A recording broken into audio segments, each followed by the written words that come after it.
Hello बच्चों, welcome back. सो chapter 6 triangles में आप लोगों का हार्दिक स्वागत है। और ये बहुत ही इजी सा चैप्टर है। इजी क्यों? क्योंकि ट्रायंगल्स के बारे में हम पहले भी पढ़ चुके हैं।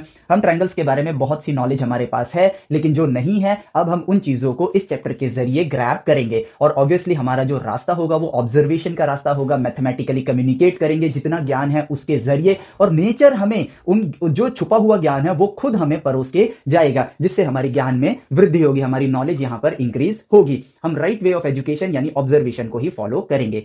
अब ये जो चैप्टर है ना, बेसिकली ये बहुत ही इजी सा चैप्टर है, लेकिन हमारी टेक्स्ट बुक में इसको थोड़ा सा स्ट्रेच किया गया है ताकि इसमें से ज्यादा क्वेश्चंस और थ्योरम्स आप लोगों को दी जा सकें। लेकिन मैं पहले एक डिस्क्लेमर दे देता हूं। जितनी भी थ्योरम्स हैं, सिंपल एक ऑब्जर्वेशन से आप सारी थ्योरम्स की नॉलेज को अपने अंदर संभालोगे, और उसके बाद हम लोग यहां पर बोर्ड्स में एक्चुअली में होता क्या है ना कि नॉलेज है हमारे पास, नॉलेज के बेसिस पे हम डायरेक्टली अगर आंसर लिख देते हैं तो बोर्ड्स में हमें मार्क्स नहीं मिलते हैं, जो कि मिलने चाहिए। क्योंकि इन दी एंड हमें एंड रिजल्ट क्या देखना है कि आपने वो नॉलेज लिया या नहीं लिया। तो हमें बोर्ड के अंदर वहां पर उसी वे में आंसर लिखना होता है जैसा हमारी बुक्स में लिखा होता है, जिससे मैं पर्सनली एग्री नहीं करता हूं। I disagree on that. अगर आपने सही आंसर दिया है, अपने कॉमन सेंस के बेसिस पर ही अगर आपने आंसर दिया है, तो आपको मार्क्स मिलने चाहिए। बट एक दिन में ये बदलाव नहीं आएगा, लेकिन आज शुरू करेंगे तो एक दिन ऐसा बदलाव जरूर आ सकता है। तो हम पहले यहां पर नॉलेज ग्रहण करेंगे, नॉलेज लेंगे, ऑब्जर्व करेंगे, सिमिलर ट्रायंगल्स को समझेंगे, क्योंकि इस चैप्टर के अंदर हम लोग ट्रायंगल के अंदर बेसिकली सिमिलर ट्रायंगल्स को ऑब्जर्व करने वाले हैं। तो उसकी नॉलेज लेंगे, एंड देन उसके बाद बोर्ड के पॉइंट ऑफ व्यू से भी हम इसको देखेंगे कि बोर्ड्स में हमें किस तरह से लिखना है। जैसे कि फॉर एग्जांपल अगर मैं बेसिक प्रोपोर्शनैलिटी थ्योरम की बात करूं, जो कि ऐसे हमने नाम बढ़ा चढ़ा के बता दिया है जैसे कि बहुत तगड़ी ही थ्योरम हो, जिसको हम सिमिलर ट्राइंगल के कॉन्सेप्ट से इजीली समझ सकते हैं, लेकिन स्टिल हमें वहां पर एरिया वाले मेथड का यूज करना पड़ेगा। क्योंकि अगर मैं वहां पर बोर्ड एग्जाम के अंदर मान लो बीपीटी थ्योरम का प्रूफ आ गया और मैंने वहां पर सिमिलर ट्राइंगल का जो ज्ञान है, जो नॉलेज है, उसके जरिए उसको प्रूव कर दिया, तो वहां पर मुझे मार्क्स नहीं मिलेंगे, हालांकि मिलने चाहिए। ठीक है, तो चलो इस मुद्दे पर ज्यादा नहीं जाते हैं। ये हम खुद अपनी कॉमन सेंस से समझ ही चुके होंगे कि हमारे साथ हमें किस तरह से आंसर लिखना है, और अभी तक इतना एक्सपीरियंस हमने गेन कर ही लिया होगा। तो अब देखो, पार्ट 1 पहले नॉलेज, एंड देन पार्ट 2 जो कि इसी वीडियो का पार्ट होगा बोर्ड के पॉइंट ऑफ व्यू से। ठीक है, अब ट्रायंगल्स की बात करते हैं। ट्रायंगल्स के बारे में हम अपनी पास्ट में हम लोगों ने क्या क्या नॉलेज गेन किया है, पहले हम उसका एक क्विक रिवीजन कर लेते हैं। और वो क्विक रिवीजन ये है कि ट्रायंगल्स बेसिकली 3 साइड्स वाले पॉलीगन होते हैं, जिसके अंदर आपके जो तीनों एंगल्स होते हैं ट्रायंगल के, अगर जो इंटरनल एंगल्स है उनका सम किया जाए तो वो 180 डिग्री के इक्वल आता है। और through common sense and through observation यहाँ पे 3 पॉसिबल ट्रायंगल्स बन सकते हैं, जो कि तीनों साइड्स की लेंथ आपकी इक्वल हो, यानी कि इक्विलेटरल ट्रायंगल नाम दे दिया उसको। 2 साइड्स इक्वल हो तो आइसोसेलेस ट्रायंगल, और अगर तीनों साइड्स की लेंथ आपकी डिफरेंट हो तो स्केल एंड ट्रायंगल। ये चीजें हम लोग जानते हैं। देन हमने लास्ट यानी 9th ग्रेड के अंदर हमने सीखा था कॉन्ग्रुएंट ट्रायंगल्स क्या होते हैं, जो कि बेसिकली कॉन्ग्रुएंट बोलते हैं तो लगता है कोई तगड़ी सी चीज होगी, लेकिन ऐसा नहीं है। एग्जैक्टली सेम ट्रायंगल्स को हम लोग कॉन्ग्रुएंट कहते हैं, यानी कि उनके साइड्स की लेंथ भी सेम है और आपके एंगल्स भी सेम है, यानी कि 2 एग्जैक्टली सेम ट्रायंगल्स को हम लोग कॉन्ग्रुएंट ट्रायंगल कहते हैं। तो अब जरा यहां से अपने आप को रेडी करो सिमिलर ट्रायंगल्स को पढ़ने के लिए, कि कॉन्ग्रुएंट ट्रायंगल्स का मीनिंग पता चल गया, एग्जैक्टली सेम। तो इसका मतलब यह हुआ कि 2 ट्रायंगल्स जो कि एग्जैक्टली सेम होंगे, एग्जैक्टली सेम, ये तो मैंने फ्री हैंड बनाया बट कोशिश करिए एग्जैक्टली सेम हो, तो उनके कोरेस्पॉन्डिंग एंगल्स भी सेम होंगे, उनके कोरेस्पॉन्डिंग एंगल्स भी सेम होंगे। अब क्या किया जा सकता है, बस इस ट्रायंगल को उल्टा करके ऐसे बना दिया। ठीक है, बस उसके फिगर को टेढ़ा मेढ़ा कर दिया, बट वो एग्जैक्टली क्या होगा, जैसे ये एंगल 1 है, एंगल 2 है, एंगल 3 है, तो ये एंगल 1 है, ये एंगल 2 है, ये एंगल 3 है, प्लस जो साइड्स की लेंथ है ए बी सी, तो यहां पर ये हो जाएगा ए, ये हो जाएगा बी, ये हो जाएगा सी, ये हो गया ए बी एंड सी। ठीक है, exactly same. It means triple a property से तो हम ये कह सकते हैं कि वो एग्जैक्टली सेम फिगर के हैं, लेकिन साइज छोटा बड़ा हो सकता है, यानी कि तीनों एंगल्स अगर उसके सेम है लेकिन साइज के बारे में पता नहीं चल रहा है, तो साइड एंगल साइड या साइड साइड साइड, ये चीजें हम लोगों ने कॉन्ग्रुएंट ट्रायंगल्स के अंदर देखी थी। तो ऑब्वियसली अगर 2 ट्रायंगल्स हैं, उनके तीनों साइड्स आपके सेम है, तो साइड साइड साइड वाला अगर हमें वो मिल जाता है, वहां पे कॉम्बिनेशन मिल जाता है 2 ट्रायंगल्स में कि दोनों ट्रायंगल के तीनों साइड एग्जैक्टली सेम है, तो इट मींस ट्रायंगल्स आपके सेम है। और हमने ये ऑब्जर्व किया उससे पहले वाली क्लास में कि अगर आपके इक्विलेटरल ट्रायंगल है, ठीक है, तो तीनों एंगल्स इक्वल होते हैं। आइसोसेलेस ट्रायंगल है तो जो 2 साइड सेम है उनके सामने जो एंगल्स हैं वो सेम होते हैं। और स्केल एंड ट्रायंगल में हमने ये ऑब्जर्व किया कि एंगल जितना बड़ा होगा उसके सामने वाली साइड उतनी बड़ी होगी। ऑब्वियसली एंगल छोटा होगा तो सामने वाली साइड छोटी होगी, लेकिन एंगल बड़ा होगा तो सामने वाली साइड की लेंथ भी बड़ी हो जाएगी। तो इसी ऑब्जर्वेशन के बेसिस पर हम लोगों ने कॉन्ग्रुएंट ट्रायंगल के अंदर साइड एंगल साइड को देखा था कि यार दो साइड्स आपके सेम हो जाए, एक एंगल आपका सेम हो जाए, तो एंगल के सामने एंगल सेम है दोनों ट्रायंगल का, और 2 साइड्स भी सेम है, तो ऑटोमेटिकली आपका तीसरा एंगल क्या हो जाएगा, तीसरी साइड क्या हो जाएगी, वो भी एग्जैक्टली सेम हो जाएगी। यानी कि हर चीज ना ऑब्जर्वेशन के जरिए ढूंढी जा सकती है, जो कि आपका राइट वे ऑफ एजुकेशन है, जिसको मैं कई वीडियोस में आप लोगों को बता भी चुका हूं। तो यही कॉमन सेंस, यही चीज हम लोग यूज करेंगे फर्दर आगे ट्रायंगल्स को ऑब्जर्व करने के लिए, जहां पर हम सिमिलैरिटी को ऑब्जर्व करेंगे। और सिमिलैरिटी जो है ना, हमें एक हिंट यहां पर, अभी मैंने कुछ शब्द पहले बोला था कि ट्रिपल ए प्रॉपर्टी, यानी कि एंगल एंगल एंगल वाली प्रॉपर्टी मिल जाए, तो आप ये कह सकते हो कि ट्रायंगल्स दिखने में सेम होंगे लेकिन साइज छोटा बड़ा होगा। तो ये हिंट हमें 9th ग्रेड में मिल गया था। लेकिन चलो अभी उस हिंट से हम पूरा साइड हटते हैं एक बार, और एक बार फ्रेश स्टार्ट करते हैं। और वो ये है कि ट्रायंगल्स के बारे में जो हम जानते हैं वो हमने रिविजिट कर लिया। अब बारी आती है सिमिलर ट्रायंगल्स को ऑब्जर्व करने की, यानी कि ट्रायंगल्स आपके क्या हैं, सिमिलर हैं, सिमिलर ट्रायंगल्स हैं। तो अब सिमिलैरिटी के मतलब को जानना हमारे लिए पहले इंपॉर्टेंट है, उसके बाद हम ट्रायंगल्स को ऑब्जर्व करेंगे एंड सारी नॉलेज हमें नेचर खुद ब खुद प्रोवाइड कर देगा। तो सिमिलर से मतलब क्या हुआ कि देखो, दो चीजें दिखने में एग्जैक्टली सेम टू सेम है, बस उनका साइज छोटा या बड़ा हो सकता है। जैसे कि अगर मैं चांद को देखूं और अपने फोन से चांद की फोटो ले लूं, तो अगर मैंने चांद की फोटो ली तो अब चांद और ये फोटो दिखने में एग्जैक्टली सेम टू सेम है, लेकिन फर्क क्या है, चांद का अगर मैं एक्चुअल साइज देखूं तो वो बहुत बड़ा है, लेकिन फोटो का अगर मैं साइज देखूं तो वो साइज में बहुत ज्यादा छोटा है।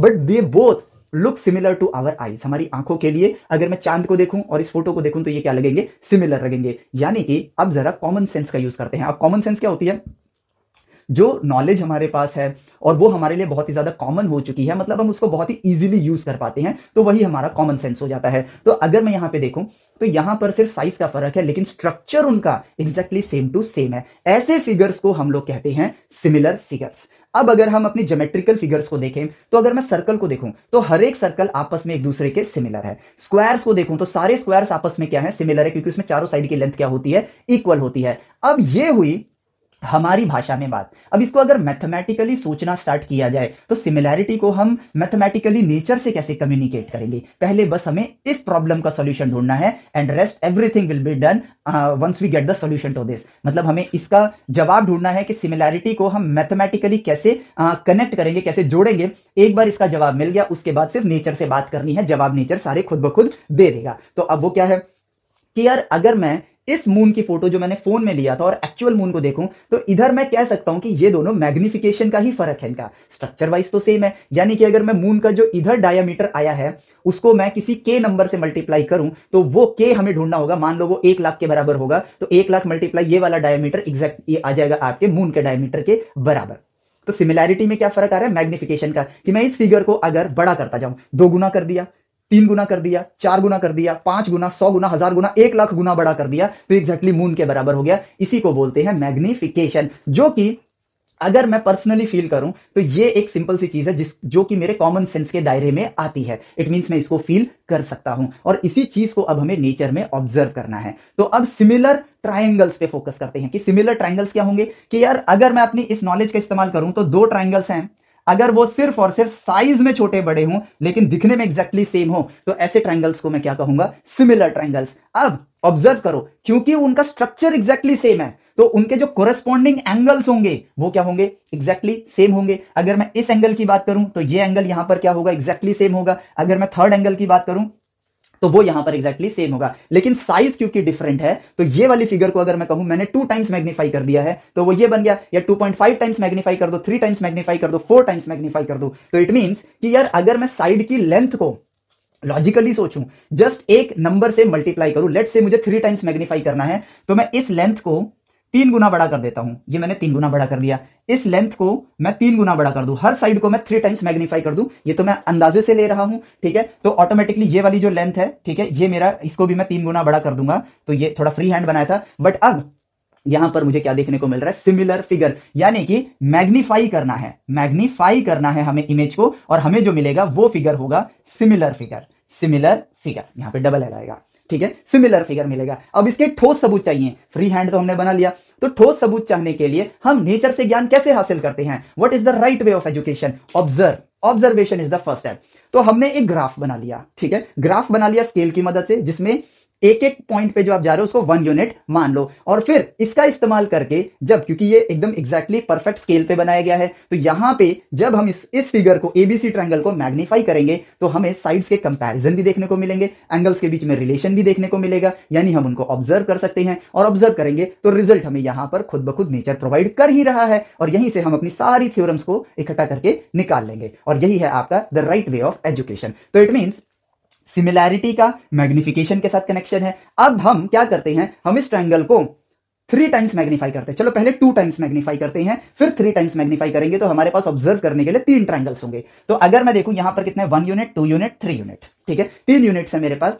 मैं इसको 2 से मल्टीप्लाई करता हूं ए बी साइड को, तो अगर मैं 2 से मल्टीप्लाई करूंगा 3 यूनिट्स को, तो वो बन जाएंगे 6 यूनिट्स। तो ये 4th unit, 5th unit, 6th unit, यानी कि यहां तक आ गए। तो अब यहां पर हम एक लाइन बना लेते हैं, स्केल का ही यूज करेंगे ताकि आपको फिगर अच्छे से नजर आए।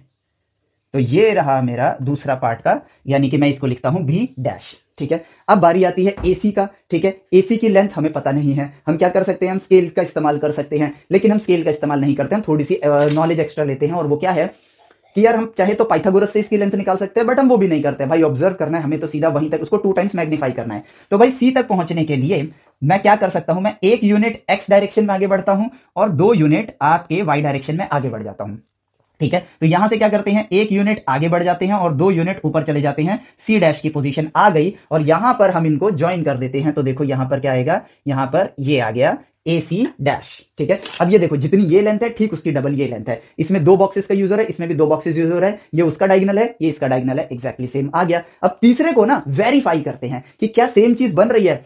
अगर मुझे बी से सी तक पहुंचना है तो मैं 2 यूनिट पीछे आ रहा हूं और 2 यूनिट ऊपर जा रहा हूं, ठीक है। तो अगर मुझे उसको 2 टाइम्स मैग्नीफाई करना है, तो बी डैश से मैं 2 यूनिट्स पीछे आ रहा था, बी से मैं 2 यूनिट्स पीछे आ रहा था, तो इससे मैं क्या करूंगा, 4 यूनिट्स पीछे आऊंगा। तो चलो 4 यूनिट्स पीछे आते हैं, 1 यूनिट, 2 यूनिट, 3 यूनिट, 4 यूनिट, यानी कि मैं यहां पहुंच गया। अब ऊपर मैं बी से जब 2 यूनिट पीछे आया था तो 2 यूनिट ऊपर जा रहा था, तो अब ऊपर कितने यूनिट जाऊंगा मैं, क्योंकि मैं 2 टाइम्स मैग्नीफाई कर रहा हूं, तो मैं 4 यूनिट ऊपर जाऊंगा। तो 1 यूनिट, 2 यूनिट, 3 यूनिट, 4 यूनिट, देखो एग्जैक्टली वहीं पहुंच गए। और अब इन दोनों को भी हम ज्वाइन कर देते हैं और देखते हैं हमें क्या जानने को मिलेगा, देखने को मिलेगा, सॉरी। तो ये रहा मेरा दूसरा ट्रायंगल, ठीक है, ये रहा मेरा दूसरा ट्रायंगल। और अब आप बॉक्सेस भी देख सकते हो, इसमें 1 2 3 बॉक्सेस का यूज हुआ है। तो इसमें 1 2 3 4 5 6 7, नहीं 1 2 3, ये तो खैर एरिया वाला कंपैरिजन आ जाएगा, मैं ही गलत कर रहा था। लेकिन अब आप देख सकते हो 1 2 3 4 5 6 7 8 9 10 बॉक्सेस में तो ज्यादा आ रहे हैं, लेकिन हम ऐसे देखें 6 यूनिट पीछे और 4 यूनिट ऊपर। एरिया का भी रिलेशन है जो हम आगे देखेंगे, एरिया डायरेक्टली प्रोपोर्शनल नहीं आता, वो पावर 2 में आता है, तो इसलिए यहां पर बॉक्सेस आपको क्या मिल रहे हैं, ज्यादा मिल रहे हैं। लेकिन चलो 2 टाइम्स हमने मैग्नीफाई कर लिया, अब बारी आती है 3 टाइम्स मैग्नीफाई करने की। तो ए बी में 3 था, ठीक है, तो ये 6 तक पहुंचा, तो बी डबल डैश ये आपका पहुंच जाएगा 9th पॉइंट पे, ठीक है। सिमिलरली सी के लिए मुझे क्या करना था, देखो 2 बॉक्स का डायगोनल था, 2 बॉक्स का डायगोनल, ये और ये बॉक्स यहां पे डायगोनल, तो ये आ जाएगा आपका सी डबल डैश, ठीक है। और अब हमें क्या करना है, इनको ज्वाइन कर देना है। तो चलो फटाफट इनको एक बार ज्वाइन कर देते हैं। ये हमने फटाफट ढूंढ लिया, यानी कि 3 टाइम्स मैग्निफिकेशन है। तो अब ये रहा मेरा ए बी डबल डैश, ठीक है, और ये रहा मेरा तीसरा ए सी डबल डैश, और ये रहा मेरा B dash C double dash. Scale की वजह से ग्राफ मिट रहा है, लेकिन चलो इतना तो अभी काम चल जाएगा, ठीक है। तो ये रहे मेरे पास सिमिलर ट्राइंगल्स। अब अगर हम फिगर्स को देखें तो क्या ऑब्जर्व कर पा रहे हैं, नेचर को नंबर्स के साथ एसोसिएट किया, यानी कि हमने ग्राफ बनाया और फिर उस पर एक स्केल एंड ट्रायंगल लिया। मैंने इक्विलेटरल नहीं लिया, आइसोसेलेस नहीं लिया, स्केल एंड ट्रायंगल लिया। और जो चीज हम ऑब्जर्व कर पा रहे हैं वो ये कि अगर आप ध्यान से देखो तो एंगल ए तो कॉमन है, तीनों ट्रायंगल में सेम है, ठीक है। और B C, B dash C dash, B double dash C double dash, ये एक दूसरे के पैरेलल आ रहे हैं, क्योंकि जितना यूनिटी अप डाउन कर रहे हैं उसका डबल यूनिटी अप डाउन कर रहा है, उसका ट्रिपल यूनिटी अप डाउन कर रहा है, ठीक है। तो ये एंगल्स भी आपके क्या आ रहे हैं, सेम टू सेम आ रहे हैं। और ये जो थर्ड एंगल है आपका, ये वाला एंगल, ठीक है, ये भी देखो तीनों में क्या आ रहा है, एग्जैक्टली सेम टू सेम आपको नजर आ रहा है, ठीक है। ऑब्जर्व कर सकते हो अब आप। और क्योंकि ये एंगल सेम है तो आप यहां पर कह सकते हो कि ए बी पैरेलल है, ए बी डैश के पैरेलल है, ए बी डबल डैश के पैरेलल है, ठीक है। बी सी पैरेलल है, बी डैश सी डैश के पैरेलल है, B double dash C double dash के पैरेलल है। Similarly A C parallel, A C dash parallel, A C double dash. तो ये देखो पैरेलल भी नजर आ रहे हैं, यानी कि हम ये कह सकते हैं कि देख के कह सकते हैं, ऑब्जर्व करके कह सकते हैं, नेचर ने हमें दिखाया कि कोरेस्पॉन्डिंग साइड्स सिमिलर ट्रायंगल्स के पैरेलल होंगे अगर आप उनको एक ही डायरेक्शन में रखोगे तो।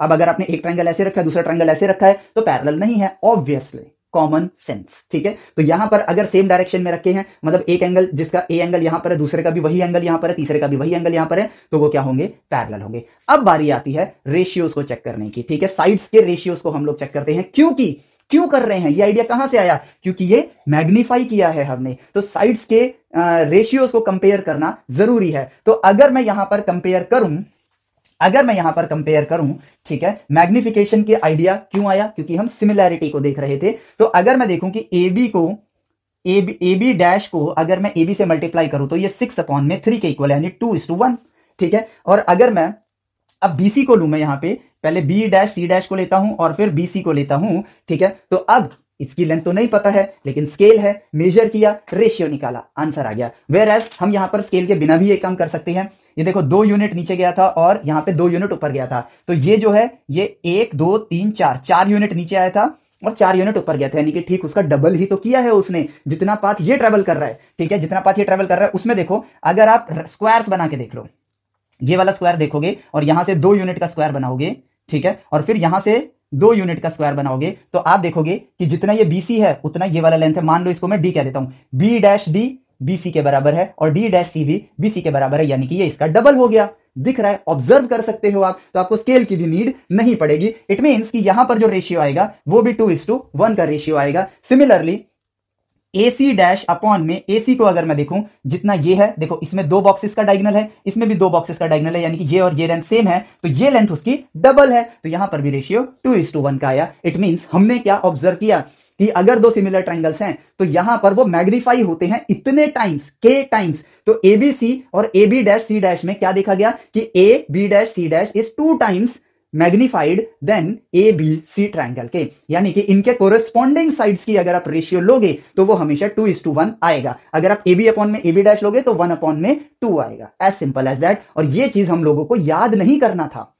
हम क्या करते हैं, हम थ्योरम्स पढ़ते हैं और थ्योरम्स पढ़ के पहले उसको याद करते हैं देन उसको प्रूव करते हैं। तो यहां पर हमें गलती करते हैं, क्योंकि थ्योरम पहले नहीं आया था, पहले ऑब्जर्वेशन आई थी, उस ऑब्जर्वेशन से थ्योरम लिखी गई थी। तो अब हम अपनी थ्योरम को लिख सकते हैं क्योंकि हमने उसको डिस्कवर कर लिया। ये बात सबसे ज्यादा इंपॉर्टेंट है, जो लाइन मैंने अभी बोली। हम थ्योरम से स्टार्ट करते हैं देन उसका प्रूफ देखते हैं, नहीं, हमको ऑब्जर्व करना है और उन थ्योरम्स को डिस्कवर करना है। ये है राइट वे ऑफ एजुकेशन, क्योंकि इसी से हम वो हैबिट बिल्ड कर पाएंगे जिसमें हम जिस चीज को नहीं जानते हैं, हमको क्या पता कि क्या आने वाला है। तो पहले जवाब मत जानो, पहले ऑब्जर्व करो, ऑब्जर्व से जवाब तक पहुंचो, ऑब्जर्वेशन से जवाब तक पहुंचो, नेचर से मैथमेटिकली बात करके, और फिर जो आपने डिस्कवर किया उसको लिखो।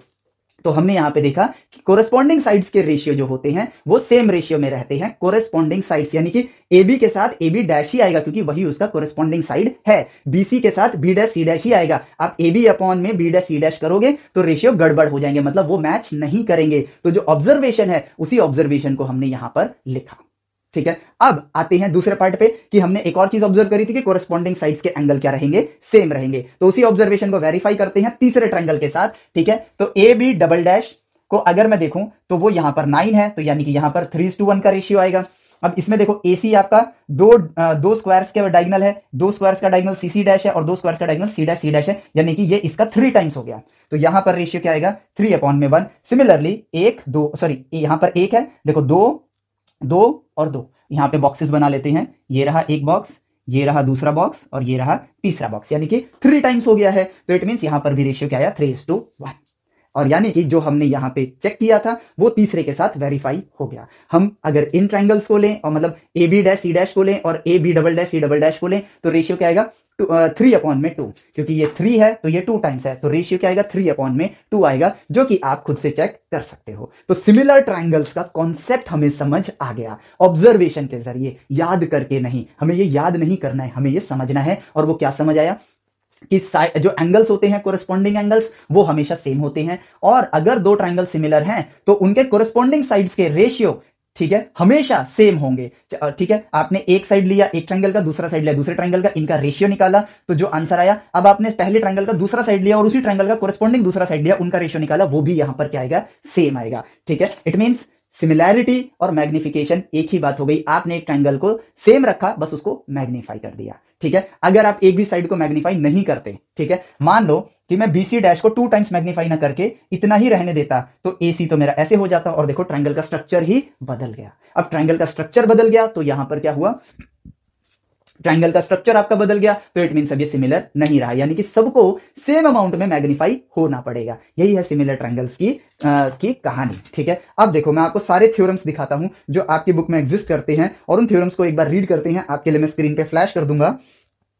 तो ये रहा आपका theorem 6.3, in two triangles corresponding angles are equal then their corresponding sides are in same ratio hence the two triangles are similar.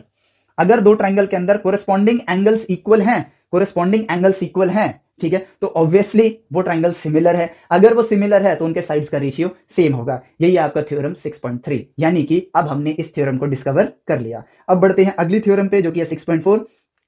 If in two triangle sides of one triangle is proportional, या फिर हम कहें I in the same ratio of the sides of other triangle then their corresponding angles are equal hence the two triangles are similar. अब ये उसी का उल्टा हो गया। अगर साइड्स के रेशियो दो ट्रायंगल्स के बीच में सेम है तो कॉमन सेंस, अगर भाई एंगल सिमिलर हैं तो साइड के रेशियो सेम आ रहे हैं, तो अगर साइड्स के रेशियो सेम है तो एंगल्स यहां पर सेम आएंगे। इट मींस दोनों ट्रायंगल यहां पर क्या हो जाएंगे, सिमिलर हो जाएंगे। ठीक है, अगली थ्योरम भी हमने डिस्कवर कर ली। ठीक है, नॉलेज पॉइंट ऑफ व्यू से हम बढ़ रहे हैं। If one angle of a triangle is equal to one angle of other triangle and the sides including these angles are proportional, then the two triangles are similar. ठीक है, अब देखो ये भी आप खोज चुके हो। कैसे? अगर एक एंगल आपके सेम है, मान लो यहां पर एंगल ACB और AC डैश B डैश ले लेते हैं, ये दोनों एंगल सेम है और इनके साथ जुड़े हुए साइड्स जो हैं उनका रेशियो यहां पर सिमिलर है। ठीक है, दो साइड्स का रेशियो सिमिलर आ रहा है। पॉइंट को समझना, दो साइड्स का रेशियो मान लो, ठीक है, ACB, ठीक है, और यहां पर ले लिया मैंने DEF। ठीक है, एंगल C और एंगल E आपका इक्वल है। ठीक है, इसका रेशियो और इसका रेशियो आपका सेम है। ठीक है, तो ये ट्रायंगल आपका क्या होगा, सिमिलर होगा। अब कैसे सिमिलर होगा उसको समझते हैं। जो इसका फैलाव है, एंगल C का फैलाव है, अब ये थ्योरम आपको देखो सोचना सिखाएगी। ठीक है, कैसे? इसका जो फैलाव है, एंगल को क्या बोलते हैं, फैलाव ही तो बोलते हैं। अब देखो दो लाइंस लेते हैं हम। ठीक है, इसका फैलाव 0 है। ठीक है, 10 डिग्री का फैलाव, 20 डिग्री का फैलाव, 30 डिग्री का फैलाव, 40 डिग्री का फैलाव, 45 डिग्री का, 60, 80, 90 डिग्री का फैलाव यहां पर आ रहा है। यानी कि जिसका जितना एंगल उसका उतना ज्यादा फैलाव। ठीक है, अब इनका फैलाव यानी कि एंगल यहां पर क्या है, सेम है। ठीक है, साइड्स के रेशियो यहां पर सेम आ रहे हैं। तो अब आप इस ट्रायंगल को उठा के इस ट्रायंगल के ऊपर रख सकते हो। ठीक है, इस ट्रायंगल को उठा के इस ट्रायंगल के ऊपर रख सकते हो, यानी कि यहीं पर E ले आओ और इसकी जो लेंथ है उतनी लेंथ आगे आप खींच दो, इसकी जो EF की लेंथ है उतनी लेंथ आप आगे खींच दो और फिर DF को यहां पर ज्वाइन कर दो। ठीक है, ये हो गया D और ये हो गया F।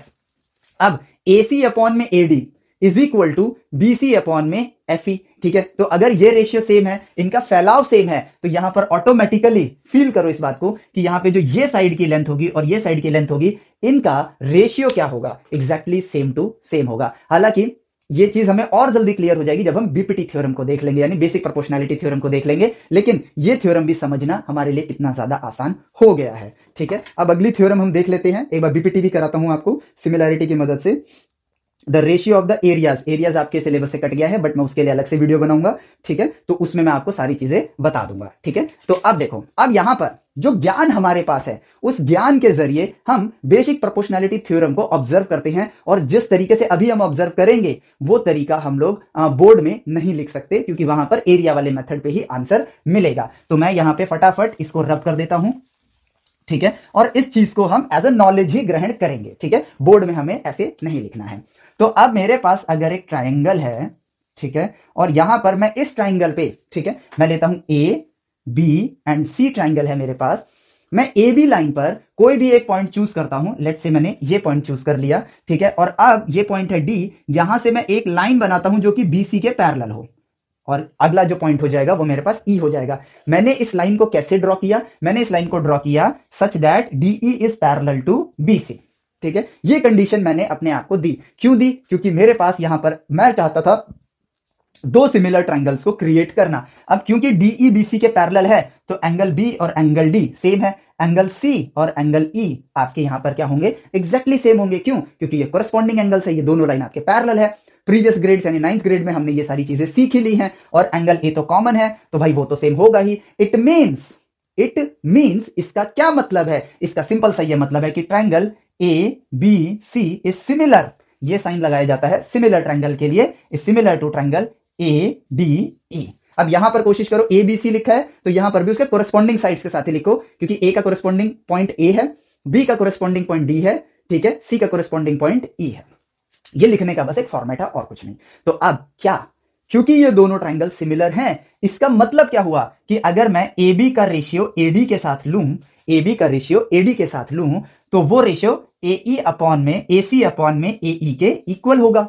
यही तो सिमिलर ट्रायंगल्स की खासियत थी। तो जो हम सिमिलर के बारे में जानते हैं उस ज्ञान के जरिए हम यहां पर कम्युनिकेट करेंगे। अब देखो क्या मिलता है, AB अपॉन में AD, AB अपॉन में AD, तो यहां पर आ गया AB अपॉन में AD, सॉरी अब मैं आगे डायरेक्टली लिखने जा रहा था, लेकिन हमें ऑब्जर्व करना है। चलो ऑब्जर्व करते हैं, AB लेंथ को ऑब्जर्व करो। तो अगर मैं AB लेंथ को ऑब्जर्व करूं तो यहां पे मुझे दिख रहा है कि AB is equal to BD plus AD, देखो क्लियरली नजर आ रहा है, BD प्लस AD, ठीक है। और यहां पे अगर मैं AC लेंथ को भी साथ के साथ अगर देखूं तो वो है EC प्लस AE, जो कि क्लियरली आप ऑब्जर्व कर सकते हो। तो AB को मैं लिखता हूं AD प्लस BD, ठीक है, डिवाइडेड बाई AD, ठीक है, divided by AD is equal to AE plus CE divided by AE। और यहां पे देखो डिस्कवर हो गया, क्या डिस्कवर हो गया, आपने डिस्कवर कर लिया बेसिक प्रोपोर्शनैलिटी थ्योरम, जो कि है, अब इसको अगर मैं कैसे लिखूं,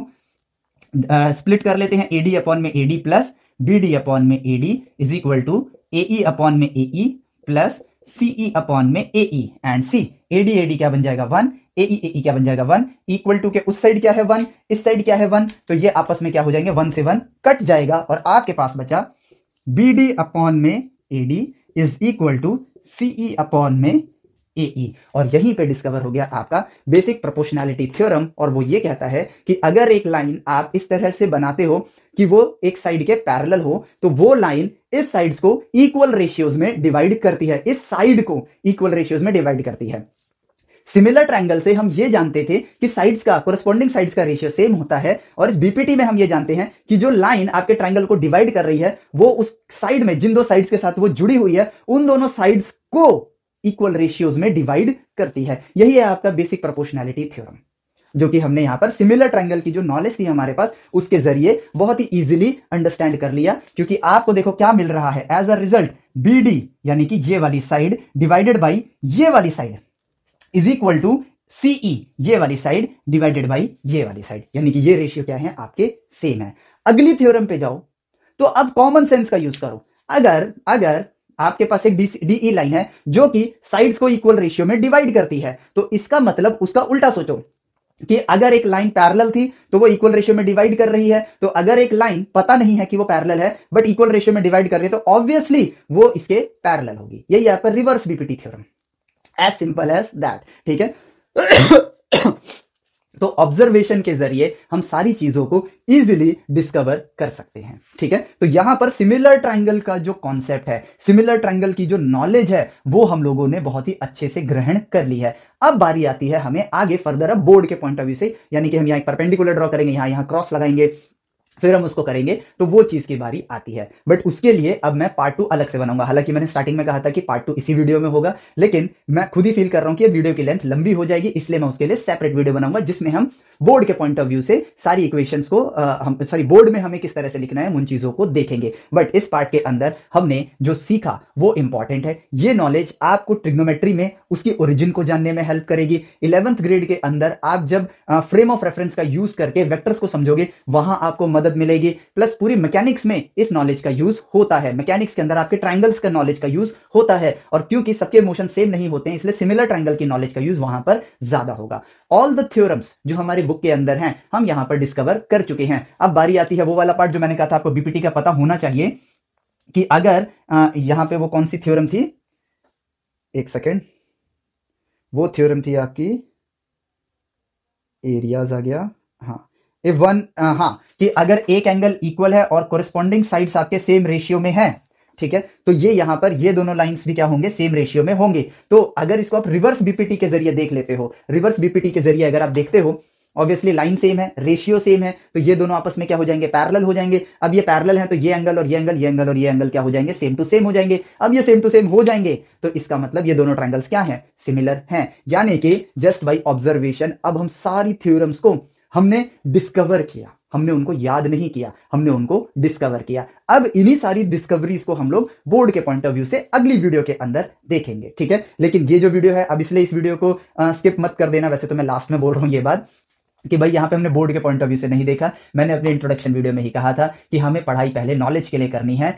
बोर्ड्स में ऑटोमेटिकली अपने आप नंबर आने स्टार्ट हो जाएंगे। ठीक है, तो इस बात को हमेशा ध्यान रखना, नॉलेज को प्रायोरिटी दो, मार्क्स उसके साथ फ्री में आते हैं। लेकिन अगर आप मार्क्स को प्रायोरिटी देके चीजों को रटोगे, 10 ईयर क्वेश्चन पे भरोसा करना स्टार्ट करोगे, अपना जरूरत से ज्यादा वर्क, अपनी जरूरत से ज्यादा एनर्जी आप सिर्फ क्वेश्चंस को याद करने में लगा दोगे, थ्योरम्स को रटने में लगा दोगे, तो नॉलेजेबल पर्सन आप नॉलेज ग्रहण नहीं कर पाओगे। और उससे भी ज्यादा इंपॉर्टेंट ये होता है, नॉलेज ग्रहण करने से भी ज्यादा इंपॉर्टेंट है कि नॉलेज आप इस तरह से ग्रहण करो कि आप यहां पर सोचना सीखो। और जब आप सोचना सीखोगे तो आप ऐसी चीजें ढूंढ पाओगे जो इस दुनिया में एग्जिस्ट नहीं करती हैं, तभी हम एक कामयाब इंसान बन पाएंगे। क्योंकि रटी रटाई चीज से आप सिर्फ वही काम कर पाओगे जो खोजी जा चुकी हैं, और जो चीज ऑलरेडी खोजी जा चुकी हैं उस फील्ड में काम करने से कभी आप ह्यूमैनिटी को इवॉल्व नहीं कर पाओगे, क्योंकि उससे जो इवोल्यूशन आना था वो उस खोजकर्ता ने करके ऑलरेडी फिनिश कर दिया है। अब हमारी बारी है, थिंकर बनेंगे, आगे चल के ऐसी चीजें खोजेंगे जो कि ह्यूमैनिटी को और 10 कदम आगे लेकर जाए। ठीक है, सो इस वीडियो लेक्चर के लिए इतना ही, मिलते हैं आपसे नेक्स्ट वीडियो लेक्चर में। Till then take care, bye bye.